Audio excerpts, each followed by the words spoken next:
તારીખ બીજી 9મો મહિનો 2024 ગુજરાત મોસમ સમાચાર હાલ તાજા સેટેલાઇટથી લીધેલા સમાચાર એ મુજબ આવનારા 24 થી 48 કલાકમાં ગુજરાતમાં વરસાદની આગાહી સુરત નવસારી પાલનપુર ડીસા મહેસાણા આ ભાગોમાં વરસાદની શક્યતા છે તે 24 થી 48 કલાકમાં વરસાદ આવી શકે। ઉત્તર ગુજરાતમાં પણ વરસાદની શક્યતા છે એના હિસાબે બપોર પછી ઝૂમ આવી રહ્યું છે વાદળોનું એ પણ બપોરના 1 વાગ્યા પછી કડાકા ભડાકા સાથે વરસાદની શક્યતા છે। આ વરસાદ પવન દિશા બદલી રહ્યા એના હિસાબે વરસાદ આવવાની શક્યતા।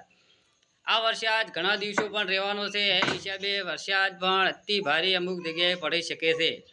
આ 24 થી 48 કલાકમાં ટ્રમ્પ આવી રહ્યો છે એના હિસાબે આ ટ્રમ્પ પણ વેરી લંબા એવો લાગી રહ્યો છે એના હિસાબે પવનને આધીન છે પવન દિશા બદલી જાય તો પણ ઓછો પણ વરસાદ થઈ શકે ને હાલમાં સિસ્ટમ આવી રહી છે ખૂબ ઝડપી મધ્યપ્રદેશમાં હાલ અતિ ભારે વરસાદ પડી રહ્યો છે તે હિસાબે આપણે પણ વરસાદ આજ ગુજરાતમાં અમુક સ્થળોએ ભારે વરસાદ પડી શકે। અમદાવાદ સુરત નવસારી પાલનપુર ડીસા ભાગોમાં વરસાદની શક્યતા છે।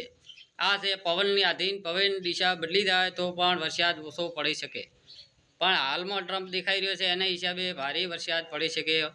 સાંજ દરમિયાન રાતે પણ વરસાદ ગાજવીજ સાથે આવી શકે છે।